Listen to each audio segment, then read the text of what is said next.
I think we'll start off with Uncle Freud. Sigmund Freud, of course, was the father, really, of modern talking therapies, in that he went away from kind of giving medication out. He never gave medication out, but he went away from that kind of medical model and started to talk to people and try and understand what made them tick, effectively. And it's sometimes referred to as drive theory. It shouldn't be underestimated that Freud started his professional life researching the reproductive organs of eels. Can you believe that? That's what he did. Interesting. And he went. It is, yeah. And he went on to really be the father of modern talking therapies. And it's really interesting because his theory is based on what's called drive theory, and it's the kind of unconscious effect of what goes on in our subconscious and how it affects our day-to-day life. And he developed what's really called a tripartite view of personality, in that our personalities were in three separate spaces, and he called that the id, the ego, and the superego. And the id is the very childish part of us that might want, I want cake. I think we've talked about the chocolate cake. I want cake. And the superego is like the kind of societal part of us who says, you can't eat cake, you're going to put weight on, you're going to become ill. And the ego is the poor bit in the middle that kind of negotiates between the kind of very critical side and the very free side, and tries to find a way through. Id, ego, and superego. But really important, I think, to get across that it's a tripartite view of personality, unlike humanistic personality models, such as Carl Rogers' organismic self, which is a complete whole. Rogers split it, Freud split it into three. And he also talks about things such as the part of our drives were our sexual drives. So he gave us a personality. He gave us an idea that part of our personality was formed because of our sexual drive. And he also gave us some not so good phrases. One is hysteria. We've all heard of hysteria, and he invented that for women, effectively. And a lot of the feminist view of that would be that he wasn't very respectful of women, in that he didn't see them as humans on the same plane as men. And he thought that some behavior was purely down to someone being female, which is wrong. But really interested, and I think if we take away the kind of not so good bits of him, what we're left with is an idea that our childhoods affects our adulthoods. What happens in childhood affects our adult side, which is where the therapies that came after him came in. And I'm thinking about T.A. Eric Berne.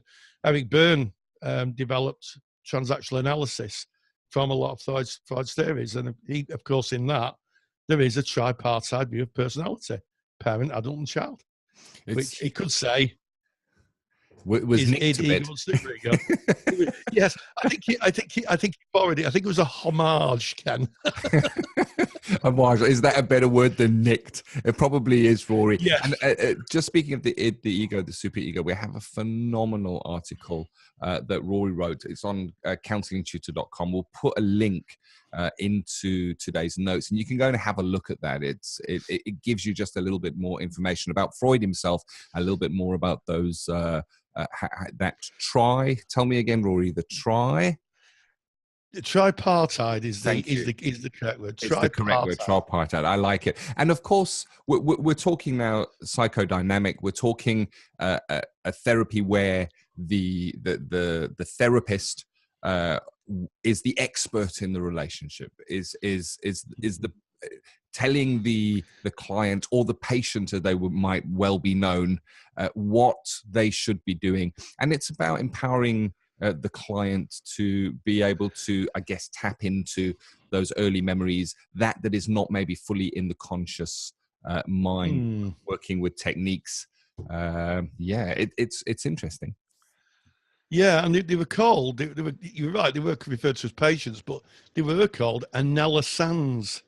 Can you believe that? Anella Sand. And Sands. So yeah, so the power imbalance was huge, and the big. I've just given a lecture in the counselling study resource on a part of Rogers' theory called the 6 necessary and sufficient conditions for therapeutic change, and really it was a massive. Those 6 conditions are a total difference to Freud's idea of standing back, observing, being distant from the client, to really Roger's ideas of getting involved and becoming and building the relationship up. Really, really, really quite different. And I'm sure that modern psychoanalysis, we have to say that psychoanalysis is still a practice therapy.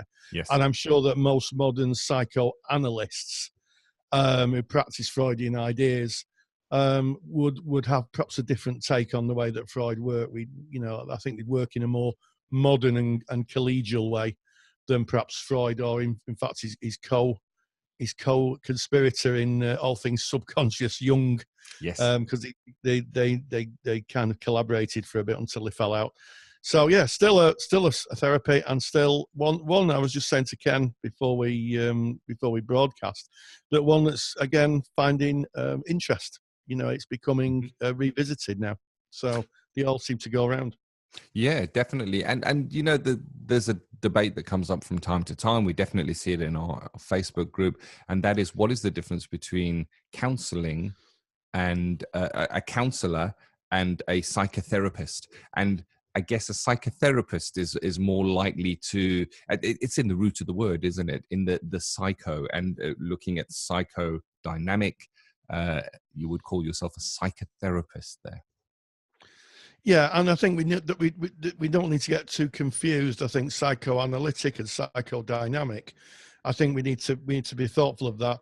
Psychodynamic is the kind of mode. Psychoanalytical is the mechanism that it's delivered. So people could be psychoanalysts and be sort of be TA psychoanalysts or versions of that. Psychodynamic, really, that term is about therapists working with the subconscious and subconscious drives and bringing them into consciousness. So that sometimes gets confused. So I hope I've cleared that up. Thank you very much. It's definitely straightened me out on that one, Rory. I appreciate it, because as I said, coming into this, is not an area I know a huge amount about, but it is very interesting. And I do look at it as being the building blocks, I guess, of what we practice today. Somebody needed to come up with these theories for us to be led down this road. And I guess one other thing that might be said is it tends to be a longer term therapy as well, as opposed to a short term. It's unlikely that you would go for psychoanalytical therapy for 3 to 6 sessions. It's usually you're going to be quite committed to be going for some time. Yeah, I think as a rule, if you want to sort your entire life out, you see a psychotherapist. If you want to sort just a couple of issues out, you see a counsellor, and that is just down to the fact of the length of time, and also that psychoanalytical therapy really addresses all of you, your history, everything, where counselling really focuses on just the issues that you bring.